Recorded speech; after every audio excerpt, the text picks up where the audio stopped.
What's up, ninjas? It's Matt Johnson. We are back with another episode of Real Estate Uncensored. This is the place where you get actionable ideas, insight, and inspiration to turn your real estate career into a life of freedom. We have no guest today, so we are off the chain, off of our usual constraints, and we're taking your questions, but we're going to focus on listings today. So we'll talk about a little bit of some of the show format changes that we're thinking. But just for those that know, or if you're watching live on Facebook right now, just know that we may not always be live on Facebook, or at least with all of our episodes. So when you see us, make sure to jump on it and get your questions answered live. So if you're watching this broadcast and you are within the sound of my voice and you have any questions on listings, get them in. Throw them in the Facebook comments here. And we've got the junior grandmaster himself is with us, Greg McDaniel, in the co-pilot seat, where you so belong, in your box, right there. Stay there. Keep that weather with you. Because you turned your camera around and showed me what the weather was like outside of your complex there, your condo, and you can keep that. Well, man, it's gonna turn out to be a great day as soon as the clouds burn off and I stop watching my neighbor throw random chunks of fruit off of her balcony, hitting the people below without a care in the world in her movement. Yeah. Yes, yeah. So it is quite an eventful day here in the retirement community I call home. So, dude, we're going to talk about listings today. We're going to talk about, a ton of great questions. But the one thing I want to really quickly kind of go into is, yesterday I did the radio show with KGO, and then I went directly over to one of my past clients' houses. And this gal and I worked with her 4 years ago, and she was so mad at me 4 years ago that I fired her and she fired me, and I have called her to her face, and she calls herself now #worst client ever. Yes, and she actually refers to herself that way. But because she listened to me very begrudgingly 4 years ago. I said, this is a bad condo. Do not buy this house. This is a bad buy. She didn't like me at all. She's like, you're the agent. I'm the client. You listen to me. Do what I want. I'm like, fuck you. No, I'm not. And so we went separate ways.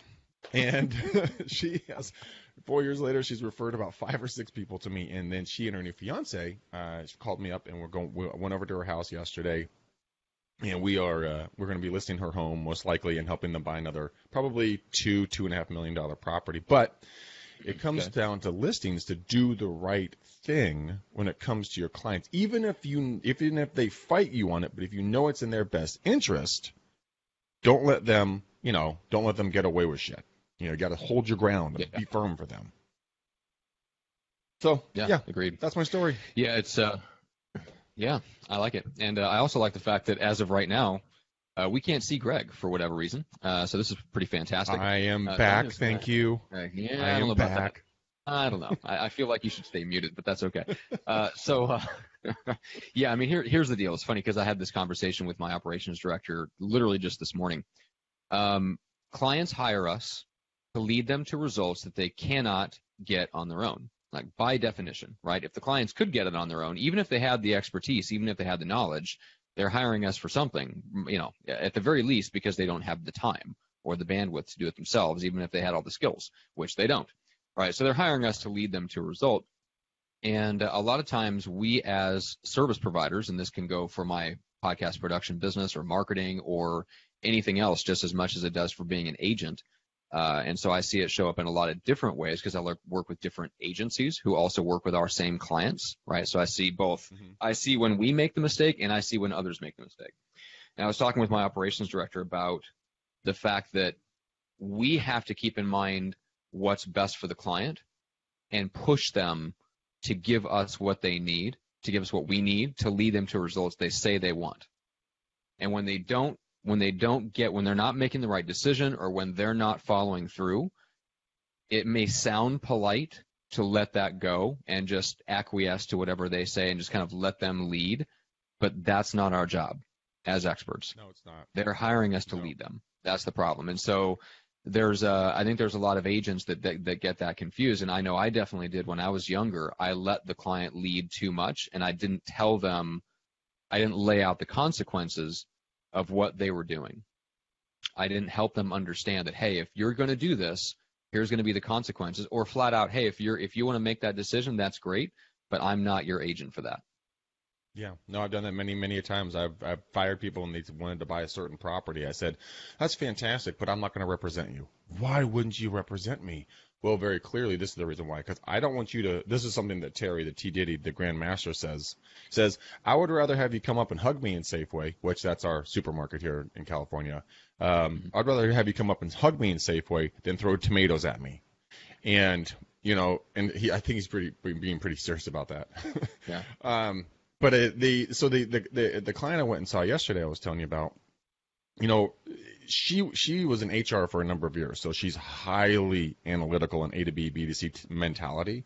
She printed out every single document, every single contract, every single everything from this other agent, and she wanted to sue the snozzola out of them because she felt that they were done wrong. And I spent 2.5 hours in their living room talking it up, having fun with them, and kind of catching up and so on and so forth. And she thanked me later going, "Oh, my God, Greg, thank you so much for spending this much time with us." Alex, her fiance, Alex's agent didn't spend half this much time with us throughout the entire transaction. And I'm like, so it pays just to hang and just get to know somebody and figure out where they're going.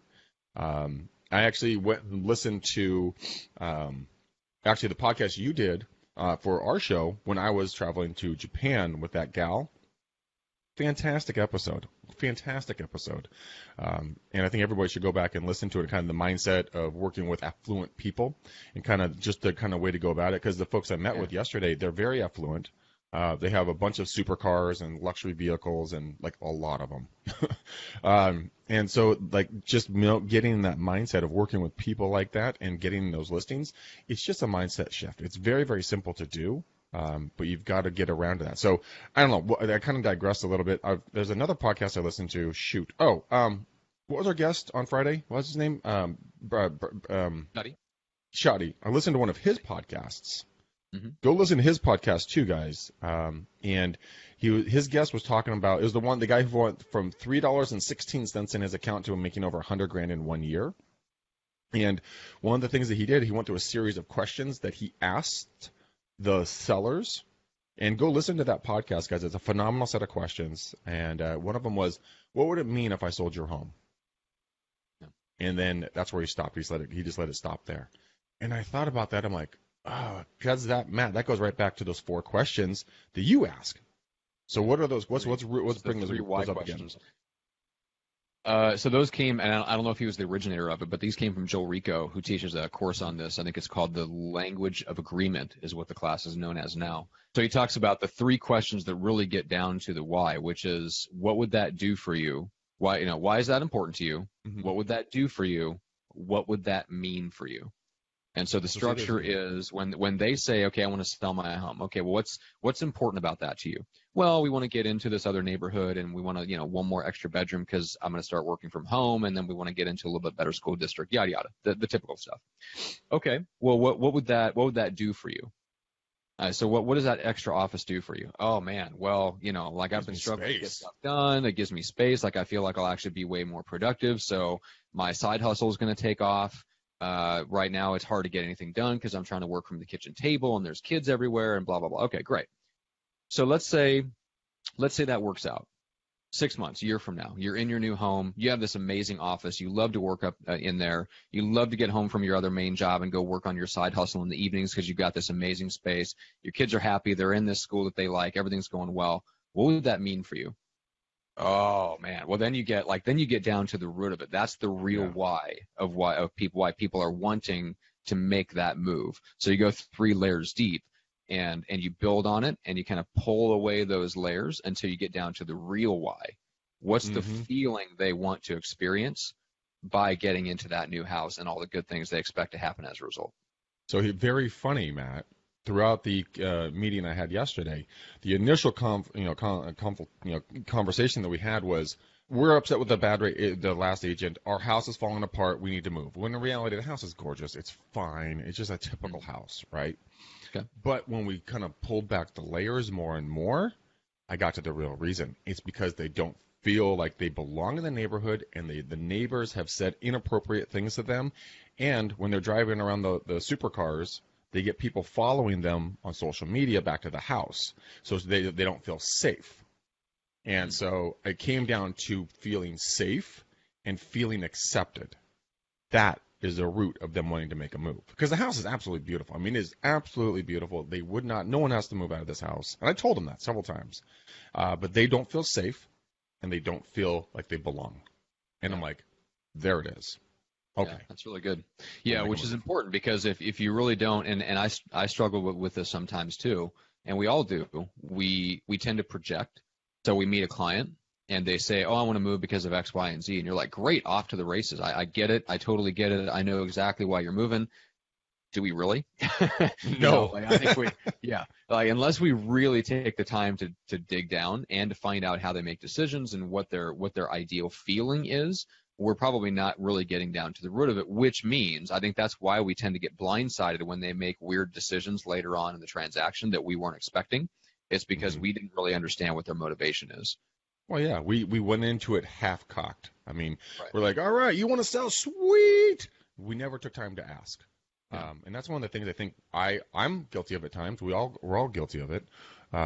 But the thing is like, if you really sit down and you ask those 3 questions, and Matt, we'll have you repeat those again here in a second, but if you sit down and ask those questions and legitimately mean it, I mean, basically be a girl at a bar. Try to disqualify, every person that comes near you and say, well, this isn't going to work. Well, I don't think that's going to happen. Well, this isn't the right time. Try to push them all away. Because if you push them away and it's the best thing for them, they'll respect you. That's why my client called me 4 years later and goes, because you were beating me up and because you made me make a decision I didn't want to make and because it was the best decision, I want you to help me buy and sell potentially $3 to $5 million worth of real estate. And it's because I looked out for her. My dad has done that his entire career, 46 years in the business. We've told the story before and we'll tell it again. He talked to, it was like 20 years ago or maybe 25 years ago at this point. Talked to a guy who had to sell in his house for like $300,000. He sold it for like 1.8 million. And he took all the proceeds and he went down to about 2 houses in Texas for all cash. Yeah. Now, I'm pretty sure that was a better move than selling the house for $300,000. Yeah, exactly. But it's hard to see that, though. It's so hard to see that. Why, Matt, why would I give up my money right now? Well, because you're going to build trust, and you're going to build respect, and you're going to be a professional, and you're going to have someone's best interest at heart. And if you've ever experienced that, maybe it was a waiter or a som at a restaurant that really had your best interest and didn't sell you the most expensive glass on the menu, which happened to me, that mother blank. God, I hate that freaking waitress. $75 for a half a glass of wine, and I'm like, tastes like freaking grape juice. Yeah, I was pissed. That bitch did not get a tip. I'll tell you that. Yeah, exactly. I drank my tip. But, I mean, if you've ever experienced someone really look out for your best interest, then you will know how it feels and how much you have that feeling of love and compassion and what you want to give back to that other individual. It's the same thing you're going to get from clients when you look out for their best interest. Yes, agreed. It's incredible. So you get some questions. Let's keep going on that. Yeah, I want to keep going on that a little bit. So this is a question from Adam Wimberly on the Lead Gen Scripts and Objections Facebook group. Guys, if you're not a member, go find that. It's just facebook.com/groups/gotobjections. That's run by a good friend of ours, Aaron Wittenstein. So the question is, so you agree to take a listing at the top of market value, maybe even slightly above.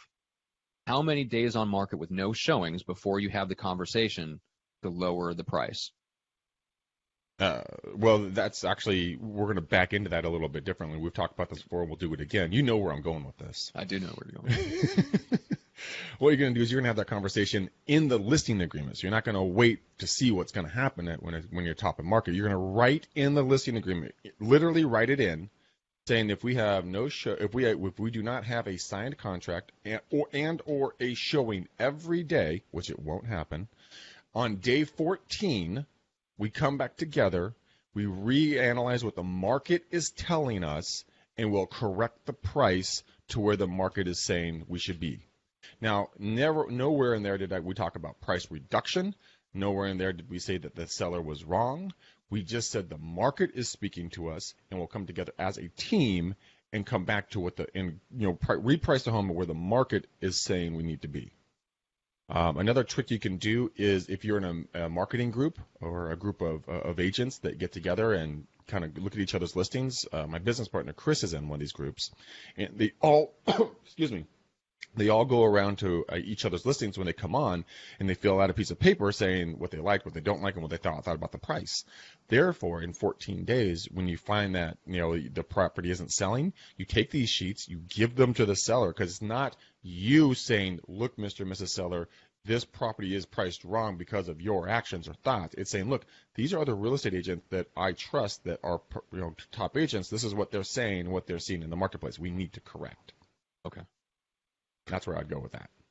Yeah, wholeheartedly agree. That's one of those things where it's a problem that comes up because it wasn't handled up front correctly, and so then you create an issue for yourself later on that shouldn't have been an issue to begin with. I'll give you one more that I like a lot from Aaron Wittenstein's strategy when he takes expired listings, which is when he sits in a listing appointment with an expired home seller, he does not tell them, "Hey, I think your home expired because you put it on the market for this price when it should have been this price." What he does is he says, "Look, all that's, that's in the past. We can't change any of that. Let's look at what the market is doing right now. Let's look at what our competition is right now. Let's look at what the market is telling us." He'll pull out his iPad Pro, which is a fantastic, huge thing, goes straight to the MLS, and says, "All right, look, we're going to search for the houses that are just like yours as close as possible as we can get within, a couple of miles of here, and let's start there. Okay, there's these three. Now let's look at these three. Okay, this one has more square footage. This one has less. This one has one more bedroom. This one, So he literally takes them through and then asks them the question, so based on what we just saw, what do you think the market is telling us in terms of what your home, like what buyers are willing to pay for your home right now?" And then he gets them to give him a number and then works from there, and he's usually able to negotiate. But the bottom line is you start with not your opinion, right? Because your opinion will always generate resistance. Yep. You always start with, hey, what's the market telling us? What are buyers willing to pay? And what's the evidence what is the evidence that's out there right now showing us? Yeah. And get them to start off. So that it kicks things off completely differently. I wish I would have known that strategy when I was younger and going after expired listings, because that freaking works. Of course, they did not have iPad Pros. I was going to say that. Back when I was doing expired listings. Otherwise, I would have loved it. I came in armed with paper. And then, Greg, I'm sure you've been in that situation where they go, but the house down the street sold just 47 days ago. It's the exact same floor plan, same everything, same blah, blah, blah. And they have worse carpets than we do. They always have worse carpets. Of course. Well, naturally they always do. And their kid's way uglier than yours. I mean, come on. Exactly. My kid is the bestest. They're totally not fat at all. Your three obese little insulin-sucking, wood-denting little troll babies. We haven't heard from them in a while. Oh, I know. I don't even know where Julie's at. I mean, we only talk about the kids now. Where's Julie? Well, obviously you had marital problems. Yeah, exactly. Keep it together, Johnson. You don't want to be a statistic. That's right. I have fake marital problems for my fake fat kids. All right. So, all right. So this is a little bit longer one. So we talked about how to prevent that objection from ever coming up. All right. So I'm going to burn through this. This is a paragraph long question. I'm going to try to set this up and get this. All right. So, okay, guys, going on my first listing appointment after a whole year of trying to get my first listing. It's my friend's house, and after a year of discussing this listing, he's ready to sell. So I did my comps, got 315. That's what came back. That's what he believes he can sell. My friend knows I already did, I already made the mistake and talked to him prior to the listing appointment, but I'm confident I can sell at that price. Now my broker thinks it's better priced at $300K. Would it be wrong to price it at the $315 that he already quoted his friend, rather than what his broker is telling him he believes is best to put on the market at? So essentially, he made the cardinal sin of quoting him a price, quoted his friend an ideal listing price before he even went in and did a listing appointment. And then his broker's coming back and saying, no, you're overpriced. You need to go in there and quote 15 grand less. And I know 15 grand doesn't sound like a lot because that's a rounding error in San Francisco, but this is somewhere else where it's a big deal. We actually had this. You'll get a kick out of this, and I'll answer the question. We had a property. We listed it for like $2.75 million, right? This is a couple of years ago. And my dad met this guy from swimming at his country club. And then we listed the house next door for $4.5 million. Awesome story. But so you think 15 thousands of rounding error. The guy that we sold this at, we had it listed for 2.75. We sold it for 2.5 million, and we got an offer for 2.5 million. And the guy goes and goes, that $250,000. It's a rounding error. Let's just get the deal done. I'm like, how many zeros do you have in your bank, buddy? He's doing well. That's awesome. Good for him. He was being serious. He I wasn't was kidding. gonna say, I aspire to the day when $250,000 is a rounding error. All right, so now let's get back to the question. You've quoted a price. It's your friends. Now your broker's telling you you gave them an overpriced figure. Well, you have a moral obligation to be upfront with your friend. Yes, it might piss them off, might disappoint them a little bit, but what's the bigger problem? What's the bigger foul? Is it sticking true to your guns for that $15,000, having them stay on the market, not get any offers, become stale bread, and potentially get an offer lower than the $300,000 you're going to list at, and even disappoint them more? Or be upfront and be like, you know what? I'll talk to my broker, and we feel that to get you guys where you need to be in the shortest amount of time for the most money possible, I think we probably need to try to come in at that 300 mark versus the 315. I know you were looking for that 315, but after reevaluating the market, this is what it's telling us. And I apologize for misstepping, in advance. That was my fault. My broker's been doing it for X, Y, and Z amount of time, whatever. Yeah, 30 years. Yeah. You might lose the listing. You might lose the listing, but you'll keep the friendship. And no matter what, I bet you dollars to donuts, Johnson Face, that if they, stuck to the 315 and they don't sell the home, they're not going to sell the home, and they potentially will damage that relationship. Or you can not get the listing, keep the relationship. And if another agent comes in and lists it for 315 and then doesn't sell it, well, you're going to look like a hero. Yeah. But I think especially so there's two ways. I have two thoughts on this, and it's kind of based on whether you're an experienced, and of course this person is an inexperienced listing agent, which I think is part of the problem. An experienced listing agent, number one, wouldn't have told them a price in advance of listing appointment anyway, even for a friend. No. And they also wouldn't give a crap. If they were confident they could sell it at 315, they'd tell their broker to go shove off. So that's how an experience. Yeah. That's how like if you're experienced and you were really confident and you had the experience to back it up, and you knew you could sell the house at 315, you would just tell your broker, I appreciate the information, but I'm going to go list that home at 315 because I believe I can get it sold there. Now, they also wouldn't take an overpriced listing if they genuinely believed it was overpriced. An experienced agent won't take an overpriced listing, whereas an inexperienced agent will, because they believe it's better to have a sign in the ground than to not. My contention is, unless you want to be stuck working buyers the rest of your life, it does you no good to have signs in the ground for homes that don't sell. That doesn't generate success stories. It doesn't generate testimonials. It doesn't generate referrals. It's literally just a sign in the ground, and you could run open houses if you just want signs in the ground. You can do so. I mean, you can literally have 100 signs in the ground if you just offer to do open houses for other agents in your office. So having a sign in the ground with your name on it when nobody knows your name and doesn't care who you are, and you have literally one sign in the ground because you have one listing that won't sell and it just sits there for 4 weeks and then ends up expiring or something like that a couple months later, like that doesn't do you any good. It doesn't enhance your reputation. It doesn't make you look good to the neighbors. It doesn't make you more likely to list their homes. It doesn't mean your friend is going to send you referrals. Like it's a very, very bad thing having overpriced listings that just sit and don't do anything. It's definitely not worth the sign in the ground. So I would say for any inexperienced agents that are kind of debating that, well, I really want to sign in the ground. At least I'll get buyer calls. Dude, just go work some open houses. Yeah. Much better way to get a sign in the ground.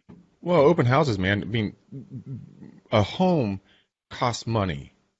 Okay. You have marketing costs. You have flyers. You have, all these things you need to do and take time. If it's not going to sell, you go work with a buyer and go around and look at a couple of houses. Be a door monkey for a little while with the buyers and just, make that paper, make that cheddar. Stop, trying to, be the number one listing agent in your first year and I'll take anything. That does because you're going to piss off the neighbors because they're like, well, why am I going to list with this guy? Because he couldn't get it listed, for my neighbor. Why in the hell am I going to hire him? It just shoots yourself in the foot. Stop doing that. Agreed. Yeah. And again, going back to doing understanding why we're being hired, which is that the clients are hiring us to lead them to results they can't get on their own, right? So taking an overpriced listing when we're pretty confident it's not going to sell at that price, it isn't doing them any justice, and it's not leading them to the results that they want. It's hoping it gets us some of the results that we want, which is buyer leads, but that's not doing the seller any favors. So, but I do have a follow-up question, because you mentioned, look, listings cost money, which they absolutely do, even if it's just photography, because you better not be taking photographs with your iPhone. No, I don't care how nice the iPhone X is. Yeah, I do not care. Yeah. All right. So Dion says, I know this will cause some excitement in the group, but I have to know, when you take a listing, do you split the commission evenly with the buyer's agent? And if not, how do you convince the seller that it's in the seller's best interest to give the other agent less commission? I just don't get it. The listing agent spends more money, but the buyer agent spends more time. I'm just not sure this is in the client's best interest, to give the listing agent more than the buyer agent. So, Greg, what say you on that topic of splits, and what do you give to the buyer's agent? It doesn't really matter. For us, we do a 50-50 split. But I mean, it could be, let's just do round numbers of three and three for a total of 6, right? Okay. Now, if the listing agent is going to incur more costs, then a potential like 3.5, 2.5, might make sense, because if the buyer's agent literally is just driving there and they're going to open the door and they're going to do the deal, well, and the listing agent's going to have, the marketing costs, the holding costs, whatever, staging costs, whatever they're going to have. Well, you don't want to go negative on that, so you might as well get it covered to some certain level, right? So I can see that argument. And if the seller goes, if there's some sort of an argument there, like, well, no one's going to show my home if they're not making the equal amount. Yeah, they fucking will. All right? Yes, they will. And here's the reason why. This thing is called an iPhone. It also has a wonderful little apps called Zillow, Redfin, Realtor.com. Guess what the consumers do? They pick the homes and tell you which ones they want to see now. So the buyer does not care if you are 0.5% off on your commission versus the listing agent. Guess what they'll do? They'll find another door monkey to take them to that house. They'll go directly to the listing agent, and the listing agent will make all the money. So it's really up to you. Do you want to bitch, moan, whine, and complain about, I'm not making the same amount? Well, bitch, because you didn't put in the same amount of money. So damn. Yeah, and I don't think there's any ethical issue. And I feel like I'm pretty on top of this. If that, like, it doesn't strike me as immoral, unethical in any way to do it exactly like the way it's done in Omaha, where I'm from, where it's about 60-40, right? The listing agent takes away 60%, the buyer agent takes away 40%. Because to me, especially you mentioned the spending of the money, right? Mm-hmm. The investing of the money versus the investing of the time, those are two very different things, because people don't value their time very highly. No. Right? Well, you're not taught to. So there's also risk, right? There's also risk. So the listing agent who lays out cashola, right, cold hard cash, puts their reputation on the line, puts a sign in the ground, and stakes everything on their ability to market and price that home effectively, and has the skill, hopefully, to convince the seller to get out of their own way and do the things to the house that needs to be done to neutralize it and make it appealing to buyers. That's a high level skill set. That is not an easy thing to do, right? And so I don't know what you're laughing about, but anyway. I'll tell you why. My girl just left a little while ago. She's heading home, and she walks in. My neighbor, by the way, Larry actually passed away last week. It's very, very sad. He's my only neighbor, and he's a super cool dude. But she's like, and she's my girl's a doctor, and she walks in, and she's like, is there like dead bodies somewhere in here? Because it smells like dead bodies that are just rotting in your hallway. And I'm like, that's what dead bodies smell like? She's like, yeah. So I'm laughing at you because you say neutralize the smell so that people will come in. I'm like, if someone's walking down the hallway, they're going to be like, wow, are there rotting corpses in this? Man, you went way far afield. All right. So Greg's complex needs to be neutralized. All right, good. Duly noted. I'll have Stanley steamer on the way. God, we really do need that though. Yeah. But yeah, I don't think it's doing the seller a disservice. No, yeah, 60-40. And yeah, it's not unethical for the listing agent that takes a high level of skill and takes a high level of risk by putting real cash on the table that they're risking and have really no, other than their own skill, they have no guarantee that that money is going to come back to them. And so to me, I don't think there's nothing unethical about paying the buyer agent less of a deal than the seller agent. It's really just what's customary in your area and what's going to bring more buyer's agent to the house. If the house is appealing enough on its own, let it ride.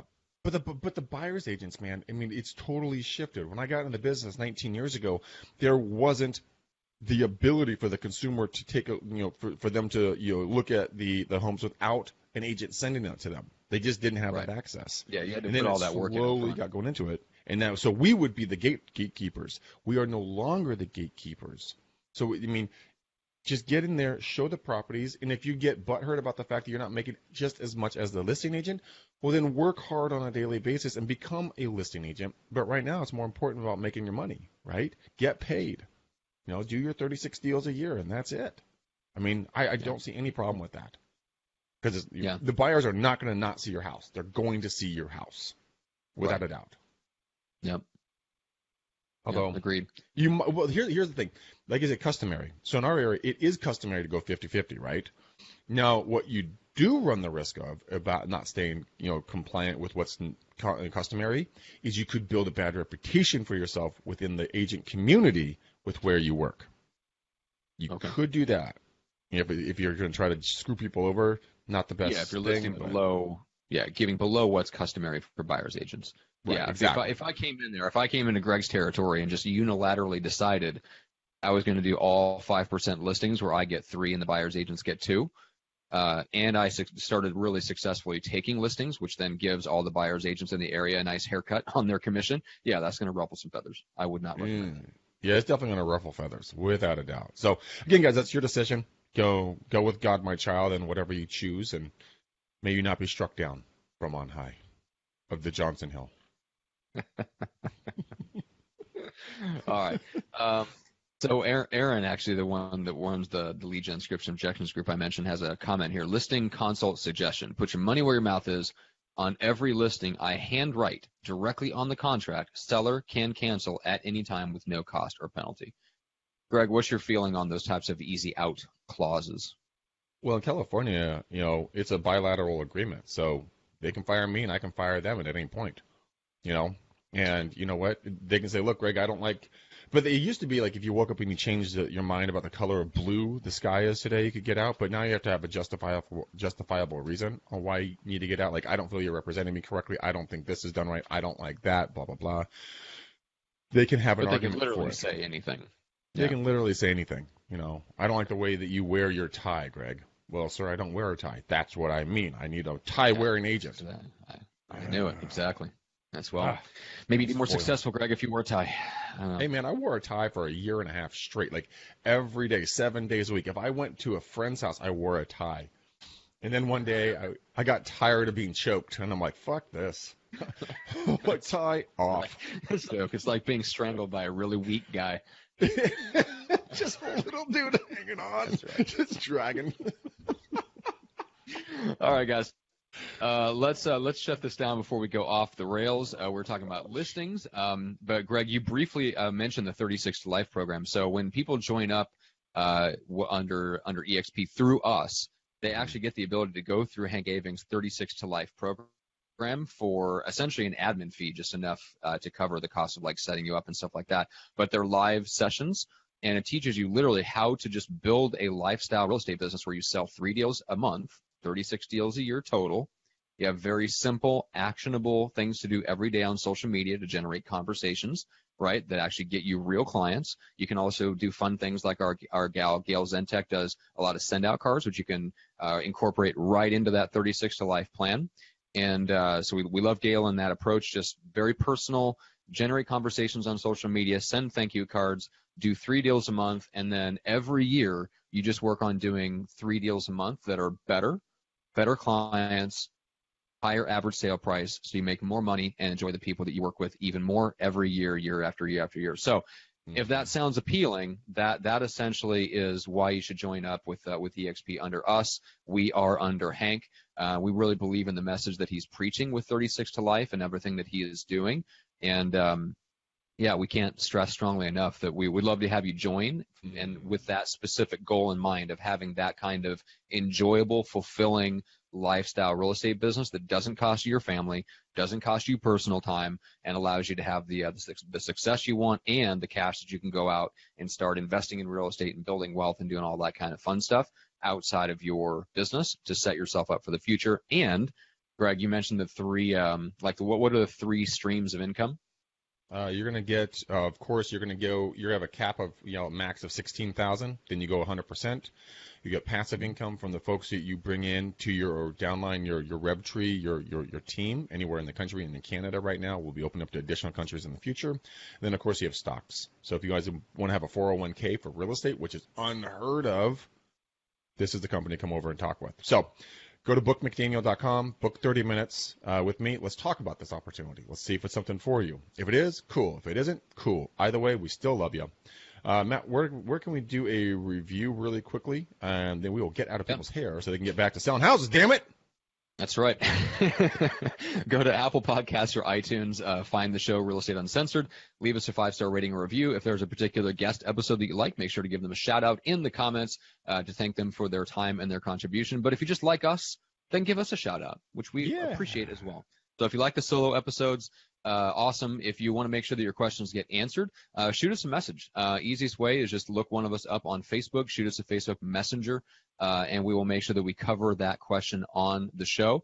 I alluded to it earlier that we are changing up the format a little bit. We're going to start incorporating some of Greg's prospecting calls as episodes of the podcast. We're going to start doing some more behind-the-scenes interviews with successful agents on our EXP team, and we're going to pull back some of those shows from being live and kind of record them behind the scenes so that they are shorter, punchier, get to the point faster, and have all sorts of other benefits, like we'll have less live cutouts, less volume issues, less stuff like that. So the quality of the show, I think you're going to see that go up. The length of the shows are going to go down, so you're going to get more content and less time, but still with plenty of banter, because we do love talking about my fat kids.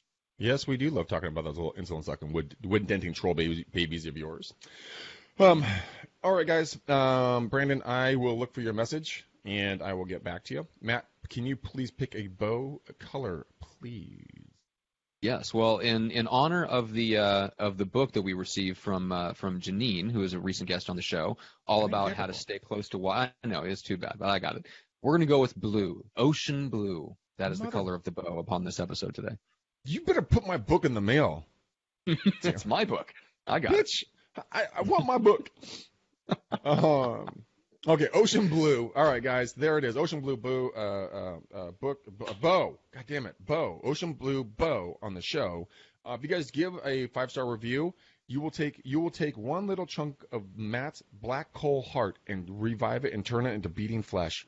So turn him into a real boy, everybody, by giving him a real boy's heart by giving a 5-star review for the show.